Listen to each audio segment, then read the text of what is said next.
नमस्कार दोस्तों, जय माता दी। आज मैं आपको बृहस्पतिवार व्रत की कथा सुनाने जा रही हूँ, तो प्रेम से बोलिए विष्णु भगवान की जय, बृहस्पति देव की जय। प्राचीन काल की बात है। एक राज्य में एक अत्यंत प्रतापी और दानवीर राजा राज्य करता था। वह प्रत्येक गुरुवार को व्रत रखता और भूखों और गरीबों को दान देकर पुण्य कमाता था। लेकिन उसकी रानी को यह सब बात पसंद नहीं थी। उसने न तो उपवास किया और न ही दिन में किसी को एक पैसा दिया, और राजा को भी ऐसा करने से मना कर दिया। एक बार की बात है, राजा शिकार खेलने के लिए जंगल में गए थे। घर में एक रानी और एक दासी थी। उसी समय गुरु बृहस्पति देव ने साधु बाबा के रूप धारण करके उनके द्वार पर भिक्षा मांगने आए। साधु बाबा ने जब रानी से याचना की तो वह बोली, हे साधु महाराज, मैं इस दान और पुण्य से तंग आ चुकी हूँ। आप मुझे कोई ऐसा उपाय बताइए जिससे मेरा सारा धन नष्ट हो जाए और मैं आराम से रह सकूँ। बृहस्पति देव ने कहा, हे देवी, तुम बड़ी विचित्र हो। लोग संतान और धन के लिए दुखी हैं। यदि अधिक धन हो तो शुभ कार्यों में लगाओ, अविवाहित कन्याओं का विवाह कराओ, विद्यालय और उद्यान बनवाओ, जिससे तुम्हारे दोनों लोग सुधरें। पर रानी ऋषि की इस बातों से प्रसन्न नहीं हुई। उन्होंने कहा, मुझे ऐसे धन की आवश्यकता नहीं है जिसे मैं दान करूं और जिसे संभालने में मेरा सारा समय नष्ट हो जाए। तब साधु बाबा ने कहा, अगर तुम्हारी ऐसी इच्छा है तो मैं जैसे तुमसे कहता हूँ वैसा करो।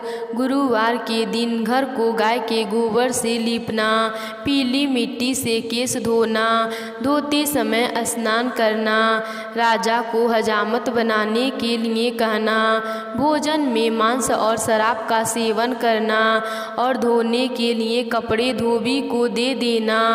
इस प्रकार 7 गुरुवार करने से तुम्हारा सारा धन नष्ट हो जाएगा। ऐसा कहकर साधु रूपी बृहस्पति देव अंतर्ध्यान हो गए। ऋषि की सलाह के अनुसार करते हुए रानी को केवल 3 ही सप्ताह में ही अपनी सारी संपत्ति नष्ट कर दी। राजा का परिवार भोजन के लिए तरसने लगा। फिर एक दिन राजा ने रानी से कहा, हे रानी, तुम यहीं ठहरो, मैं दूसरे देश में जाता हूँ, क्योंकि यहाँ के सभी लोग मुझे जानते हैं, इसीलिए मैं कोई छोटा काम नहीं कर सकता। यह कहकर राजा प्रदेश चला गया। वहाँ वह जंगल से लकड़ी काटकर शहर में बेचता था। इस प्रकार वह अपना जीवन व्यतीत करने लगा। इधर राजा के विदेश जाते ही रानी और दासी उदास रहने लगे। जब एक बार जब रानी और दासी को 7 दिन तक बिना भोजन के रहना पड़ा तो रानी ने अपनी दासी से कहा कि, हे दासी, मेरी बहन पास के नगर में रहती हैं, वह बहुत अमीर हैं। तुम उनके पास जाओ और कुछ ऐसा ले आओ जिससे तुम जीवित रह सको। दासी रानी की बहन के पास गई। उस दिन गुरुवार का दिन था और रानी की बहन उस समय गुरुवार व्रत की कथा सुन रही थी। दासी ने अपनी रानी का संदेश रानी की बहन को दिया, पर रानी की बड़ी बहन ने कोई उत्तर नहीं दिया। जब दासी को रानी की बहन का कोई उत्तर नहीं मिला तो वह दुखी हुई और वह चली आई। दासी ने वापस आकर रानी को सारी बात बताई। यह सुनकर रानी ने अपने भाग्य को कोसा। उधर रानी की बहन ने सोचा कि मेरी बहन की दासी आई थी, लेकिन मैंने उससे बात नहीं की। वह इस बात से बहुत दुखी हो गई होगी। कथा सुनकर और पूजा समाप्त करके वह अपनी बहन के घर आई और बोली, हे बहन, मेरा गुरुवार का व्रत था। तेरी दासी मेरे घर आई थी, पर उस समय कथा चल रही थी। कथा के समय मैं न उठ सकती न बोल सकती, इस वजह से मैं चुप रही। उसने आके पूछा कि बताओ तुम्हारी दासी क्यों आई थी। रानी ने कहा, बहन तुमसे क्या छिपाऊं, हमारे घर में खाने के लिए अनाज नहीं था। यह कहते कहते रानी की आंखों में आंसू भर आए।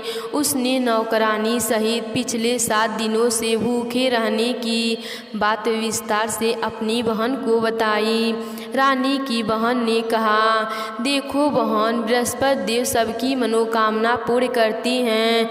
देखो शायद तुम्हारे घर में अनाज है। पहले तो रानी को विश्वास नहीं हुआ, लेकिन अपनी बहन के आग्रह पर उन्होंने अपनी दासी को अंदर भेजा तो उन्हें सचमुच अनाज से भरा एक घड़ा मिला। यह देखकर दासी को बड़ा आश्चर्य हुआ। दासी रानी से कहने लगी, हे रानी, क्यों न उनसे व्रत की विधि और कथा पूछ ली जाए, जिससे हम भी व्रत कर सकें। तब रानी ने अपनी बहन से गुरुवार व्रत के बारे में पूछा। उनकी बहन ने बताया, गुरुवार के व्रत में चने की दाल से केले के जड़ में भगवान विष्णु का पूजन करें और दीपक जलाएं। व्रत कथा सुने और केवल पीला भोजन ही करें, इससे बृहस्पति देव प्रसन्न होते हैं। रानी की बहन व्रत और पूजा की विधि बताकर अपने घर लौट गई। 7 रोज बाद जब बृहस्पतिवार का व्रत आया तो उन्होंने व्रत रखा। घुड़सवाल में जाकर चना और गुड़ बीन लाई तथा उसकी दाल से केले की जड़ तथा विष्णु भगवान का पूजन किया। अब पीला भोजन कहाँ से आए, दोनों बड़ी दुखी हुई, परंतु उन्होंने व्रत किया था, इसीलिए बृहस्पति देव भगवान प्रसन्न थे। एक साधारण व्यक्ति के रूप में वे दोनों थालों में सुंदर पीला भोजन लेकर आए और दासी को देकर बोले, हे दासी, यह भोजन तुम्हारे लिए और तुम्हारी रानी के लिए है, इसे तुम दोनों ग्रहण करना। दासी भोजन पाकर बहुत प्रसन्न हुई। उसने रानी को सारी बात बताई। उसके बाद से वे प्रत्येक बृहस्पतिवार को गुरु भगवान का व्रत और पूजन करने लगी। बृहस्पति भगवान की कृपा से उनके पास धन हो गया, परंतु रानी फिर पहले की तरह आलस करने लगी। तब दासी बोली, देखो रानी, तुम पहले भी इसी प्रकार आलस करती थी। तुम्हें धन के रखने में कष्ट होता था, इस कारण सभी धन नष्ट हो गया। अब गुरु भगवान की कृपा से धन मिला है तो फिर तुम्हें आलस होता है। बड़ी मुसीबतों के बाद हमने यह धन पाया है, इसीलिए हमें दान पुण्य करना चाहिए। अब तुम भूखे मनुष्यों को भोजन कराओ, प्याऊ लगवाओ, ब्राह्मणों को दान दो, कुआं, तालाब, बावड़ी आदि का निर्माण कराओ, मंदिर पाठशाला बनवा कर ज्ञान दान दो, कुंवारी कन्याओं का विवाह करवाओ, अर्थात धन को शुभ कार्य में खर्च करो, जिससे तुम्हारे कुल का यश बढ़े तथा स्वर्ग प्राप्त हो और पितर प्रसन्न हो। दासी की बात मानकर रानी शुभ कर्म करने लगी, उसका यश फैलने लगा। एक दिन रानी और दासी आपस में विचार करने लगे कि न जाने राजा किस दशा में होंगे, उनकी कोई खोज खबर भी नहीं है। उन्होंने श्रद्धापूर्वक गुरु बृहस्पति भगवान से प्रार्थना की कि हे राजा, जहाँ कहीं भी हो शीघ्र वापस आ जाएं। उधर राजा परदेश में बहुत दुखी रहने लगा। वह प्रतिदिन जंगल से लकड़ी बीन कर लाता और उसे शहर में बेचकर अपने दुखी जीवन को बड़ी कठिनता से व्यतीत करता। एक दिन दुखी होकर अपनी पुरानी बातों को याद करके वह रोने लगा और उदास हो गया। उसी समय राजा के पास बृहस्पति देव साधु के वेश में आकर बोले, हे लकड़हारे, तुम इस सुनसान जंगल में किस चिंता में बैठे हो, मुझे बताओ। यह सुनकर राजा के नेत्रों में जल भर गया। साधु की वंदना कर राजा ने अपनी संपूर्ण कहानी सुना दी। महात्मा दयालु होते हैं।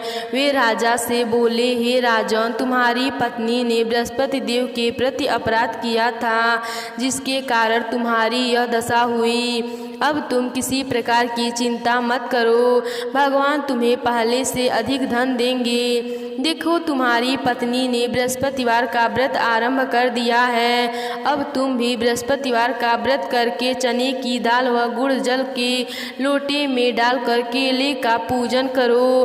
फिर कथा कहो या सुनो, भगवान तुम्हारी सब मनोकामनाएं पूर्ण करेंगे। साधु की बात सुनकर राजा बोले, हे प्रभु, लकड़ी बेचकर तो इतना पैसा भी नहीं बचता जिससे मैं भोजन करके उपरांत कुछ बचा सकूं। मैंने रात्रि में अपनी रानी को व्याकुल देखा है। मेरे पास कोई साधन नहीं जिससे इसका समाचार जान सकूं। फिर मैं बृहस्पति देव की क्या कहानी कहूँ, यह भी मुझको मालूम नहीं है। साधु ने कहा, हे राजन, मन में बृहस्पति भगवान के पूजन व्रत का निश्चय करो। वे स्वयं तुम्हारे लिए कोई राह बना देंगे। बृहस्पतिवार के दिन तुम रोजाना की तरह लकड़ियां लेकर शहर में जाना। तुम्हें रोज से दुगना धन प्राप्त होगा, जिससे तुम भली भांति भोजन कर लोगे तथा बृहस्पति देव की पूजा का सामान भी आ जाएगा।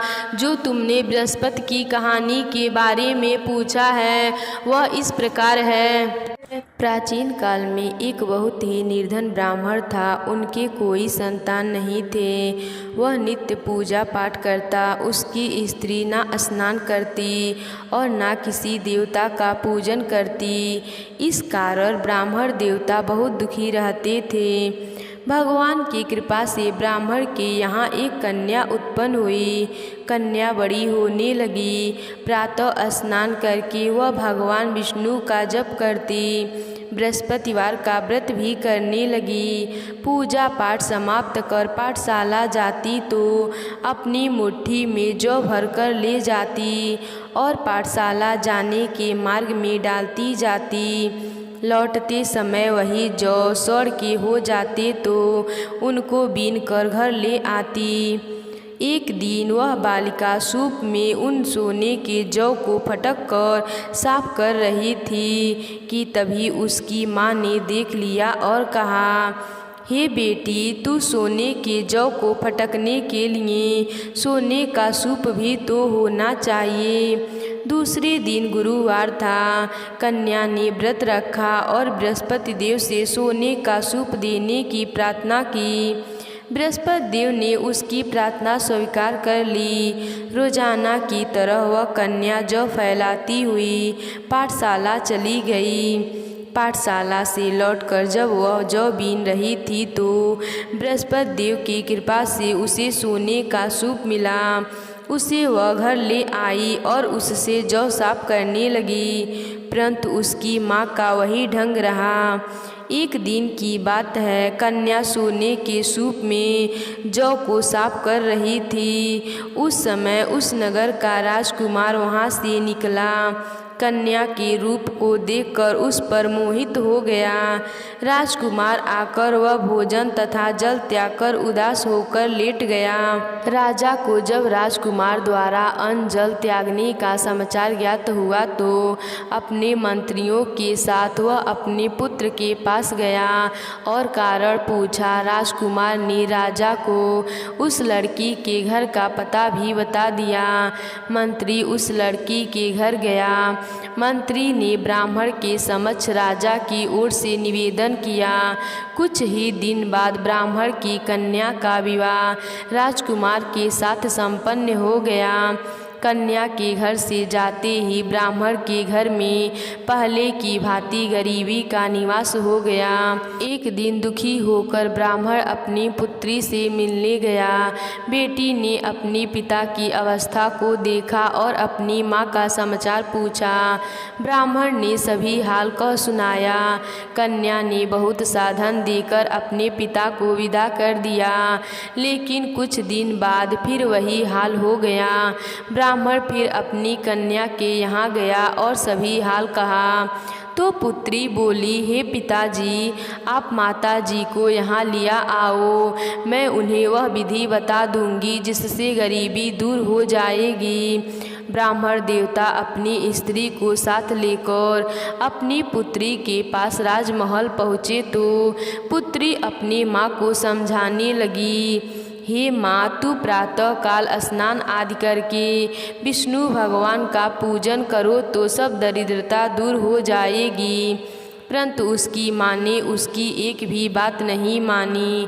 वह प्रातः काल उठकर अपनी पुत्री का बचा जूठन खा लेती थी। एक दिन उसकी पुत्री को बहुत गुस्सा आया। उसने अपनी माँ को एक कोठरी में बंद कर दिया। प्रातः उसे स्नान आदि करा के पूजा पाठ करवाया तो उसकी माँ की बुद्धि ठीक हो गई। इसके बाद वह नियम से पूजा पाठ करने लगी और प्रत्येक बृहस्पतिवार व्रत करने लगी। इस व्रत के प्रभाव से मृत्यु के बाद वह स्वर्ग को गए। वह ब्राह्मण भी सुखपूर्वक इस लोक का सुख भोग कर स्वर्ग को प्राप्त हुआ। इस तरह कहानी कहकर साधु देवता वहाँ से लुप्त हो गए। धीरे धीरे समय व्यतीत होने पर फिर बृहस्पतिवार का दिन आया। राजा जंगल से लकड़ी काटकर शहर में बेचने गया। उसे उस दिन और दिनों से अधिक धन मिला। राजा ने चना गुड़ आदि लाकर बृहस्पतिवार का व्रत किया। उस दिन से उसके सभी कलेश दूर हुए। परंतु जब अगले गुरुवार का दिन आया तो वह बृहस्पतिवार का व्रत करना भूल गया। इस कारण बृहस्पति भगवान नाराज हो गए। उस दिन उस नगर के राजा ने विशाल यज्ञ का आयोजन किया था। अपने समस्त राज्य में घोषणा करवा दी कि सभी मेरे यहाँ भोजन करने आएं। किसी के घर चूल्हा न जले। इस आज्ञा को जो न मानेगा उसको फांसी दी जाएगी। राजा की आज्ञा अनुसार राज्य के सभी वासी राजा के भोजन में सम्मिलित हुए। लेकिन लकड़हारा कुछ देर से पहुंचा, इसीलिए राजा उसको अपने साथ महल में ले गए। जब राजा राजकुमार को भोजन करा रहे थे तो रानी की दृष्टि उस खूंटी पर पड़ी जिस पर उनका हार लटका हुआ था। उसे हार खूंटी पर लटका दिखाई नहीं दिया। रानी को निश्चय हो गया कि मेरा हार इस लकड़हारे ने चुरा लिया है। उसी समय सैनिक बुलवा कर उसको जेल में डलवा दिया गया। लकड़हारा जेल में विचार करने लगा कि न जाने कौन से पूर्वजन्म के कर्म से मुझे यह दुख प्राप्त हुआ है, और जंगल में मिले साधु को याद करने लगा। तत्काल बृहस्पति देव साधु के रूप में प्रकट हो गए और कहने लगे, अरे मूर्ख, तूने बृहस्पति देवता की कथा नहीं की, इसी कारण तुझे दुख प्राप्त हुआ है। अब चिंता मत कर। बृहस्पतिवार के दिन जेल खाने के दरबारे पर तुझे 4 पैसे जड़े मिलेंगे। उनसे तुम बृहस्पतिवार की पूजा करना तो तुम्हारे सारे कष्ट दूर हो जाएंगे। अगले बृहस्पतिवार उसे जेल के द्वार पर 4 पैसे मिले। राजा ने पूजा का सामान मंगवा कर कथा कही और प्रसाद बांटा। उसी रात्रि में बृहस्पति देव ने उस नगर के राजा को स्वप्न में कहा, हे राजन, तूने जिसे जेल में बंद किया है उसे कल छोड़ देना, वह निर्दोष है। राजा प्रातः काल उठा और खूंटी पर हार लटका देखकर लकड़हारे को बुलाकर क्षमा मांगी तथा राजा के योग सुंदर वस्त्र आभूषण भेंट कर उसे विदा किया। गुरुदेव की आज्ञा अनुसार राजा अपने नगर को चल दिया। राजा जब नगर के निकट पहुंचा तो उसे बड़ी ही आश्चर्य हुआ। नगर में पहले से अधिक बाग, तालाब और कुएं तथा बहुत सी धर्मशालाएं, मंदिर आदि बने हुए थे। राजा ने पूछा कि यह किसका बाग और धर्मशाला है। तब नगर के सब लोग कहने लगे कि यह सब रानी और दासी द्वारा बनवाए गए हैं। राजा को आश्चर्य हुआ और गुस्सा भी आया कि उनकी अनुपस्थिति में रानी के पास धन कहाँ से आया होगा। जब रानी ने यह खबर सुनी कि राजा आ रहे हैं तो उसने अपने दासी से कहा, हे दासी, देख राजा हमको कितनी बुरी हालत में छोड़ के गए थे। वह हमारी ऐसी हालत देखकर लौट न जाएं, इसीलिए तू दरवाजे पर खड़ी हो जाना। रानी की आज्ञा अनुसार दासी दरवाजे पर खड़ी हो गई और जब राजा आए तो उन्हें अपने साथ महल में लिया आई। तब राजा ने क्रोध करके अपनी तलवार निकाली और पूछने लगा, बताओ यह धन तुम्हें कैसे प्राप्त हुआ है। तब रानी ने सारी कथा कह सुनाई। राजा ने निश्चय किया कि मैं रोजाना दिन में 3 बार कथा कहूँगा तथा रोज व्रत किया करूँगा। अब हर समय राजा के दुपट्टे में चने दाल बंधी रहती तथा दिन में 3 बार कथा कहते। एक रोज राजा ने विचार किया कि चलो अपनी बहन के यहाँ हो आऊँ। इस तरह का निश्चय कर राजा घोड़े पर सवार होकर अपनी बहन के यहाँ चल दिया।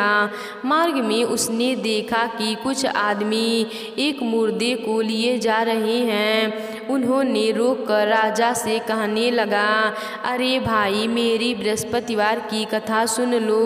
वे बोले, लो, हमारा तो आदमी मर गया है, इसको अपनी कथा की पड़ी है। परंतु कुछ आदमी बोले, अच्छा कहो, हम तुम्हारी कथा भी सुनेंगे। राजा ने दाल निकाली और कथा कहानी शुरू कर दी। जब कथा आधी हुई तो मुर्दा हिलने लगा और जब कथा समाप्त हुई तो राम राम करके वह मुर्दा खड़ा हो गया। राजा आगे बढ़ा, उसे चलते चलते शाम हो गई। आगे मार्ग में उसे एक किसान खेत में हल चलाता मिला। राजा ने उससे कहा, कथा सुनने का आग्रह किया, लेकिन वह नहीं माना। राजा आगे चल पड़ा। राजा के हटते ही बैल पछाड़ खाकर गिर गए तथा किसान के पेट में बहुत जोर से दर्द होने लगा। उसी समय किसान की पत्नी रोटी लेकर आई। उसने जब देखा तो अपने पुत्र से सब हाल पूछा। बेटे ने सभी हाल कह बताया। बुढ़िया दौड़ी दौड़ी उस घुड़सवार के पास गई और उससे बोली, मैं तेरी कथा सुनूंगी, तू अपनी कथा मेरे खेत पर ही चल कर कहना। राजा ने लौटकर बुढ़िया के खेत पर जाकर कथा कही, जिसके सुनते ही बैल खड़े हो गए तथा किसान के पेट का दर्द भी बंद हो गया। राजा अपनी बहन के घर पहुंच गया। बहन ने भाई की खूब मेहमानी की। दूसरे रोज प्रातःकाल राजा जागा तो वह देखने लगा कि सब लोग भोजन कर रहे हैं। राजा ने अपनी बहन से जब पूछा, ऐसा कोई मनुष्य है जिसने भोजन नहीं किया हो, जो मेरे बृहस्पतिवार व्रत की कथा सुन ले। बहन बोली, हे भैया, यह देश ऐसा ही है।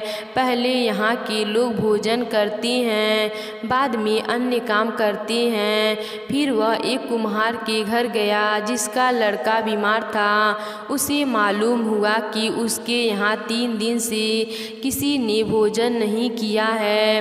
रानी ने अपने भाई की कथा सुनने के लिए कुम्हार से कहा। वह तैयार हो गया। राजा ने जाकर बृहस्पतिवार की कथा कही, जिसको सुनकर उसका लड़का ठीक हो गया। अब तो राजा की प्रशंसा होने लगी। एक दिन राजा ने अपनी बहन से कहा, हे बहन, मैं अब अपने घर जाऊंगा, तुम भी तैयार हो जाओ। राजा की बहन ने अपनी सास से अपने भाई के साथ जाने की आज्ञा मांगी। सास बोली, चली जा, परंतु अपने लड़कों को मत ले जाना, क्योंकि तेरे भाई के कोई संतान नहीं होती है। बहन ने अपने भाई से कहा, हे भैया, मैं तो चलूँगी, परंतु कोई बालक नहीं जाएगा। अपनी बहन को भी छोड़कर दुखी मन से राजा अपने नगर को लौट आया।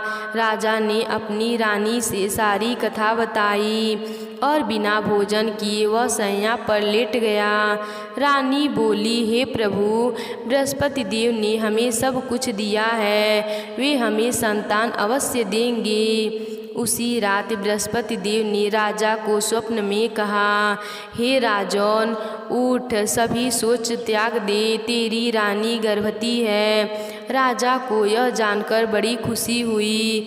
9वें महीने बाद रानी के गर्भ से एक सुंदर पुत्र पैदा हुआ। तब राजा बोला, हे रानी, स्त्री बिना भोजन के रह सकती है, परंतु बिना कहे नहीं रह सकती। जब मेरी बहन आए तुम उससे कुछ मत कहना। रानी ने हाँ कर दी। जब राजा की बहन ने यह शुभ समाचार सुना तो वह बहुत खुश हुई तथा बधाई लेकर अपने भाई के यहाँ आई। रानी ने तब उसे आने का उलाहना दिया। जब भाई अपने साथ ले आ रहे थे तब टाल गई, उनके साथ न आई और आज अपने आप ही भागी भागी बिना बुलाए आ गई। तो रानी की बहन बोली, मैं इस प्रकार न कहती तो तुम्हारे घर औलाद कैसे होते। बृहस्पति देव सभी कामनाएं पूर्ण करते हैं। जो श्रद्धा पूर्वक बृहस्पतिवार का व्रत करता है एवं कथा पढ़ता है अथवा सुनता है और दूसरों को भी सुनाता है, बृहस्पति देव उसकी सभी मनोकामनाएं पूर्ण करते हैं, उनकी सदैव रक्षा करते हैं। जो संसार में सद्भावना से गुरुदेव का पूजन एवं व्रत सच्चे हृदय से करते हैं, जैसे सच्ची भावना से रानी और राजा ने बृहस्पति देव की कथा का गुणगान किया तो उनकी सभी इच्छाएं बृहस्पति देव ने पूर्ण की। अनजाने में भी बृहस्पति देव की उपेक्षा न करें, ऐसा करने से सुख शांति नष्ट हो जाती है। इसीलिए सबको कथा सुनने के बाद प्रसाद लेकर जाना चाहिए। हृदय से उनका नमन करते हुए जयकारा बोलना चाहिए।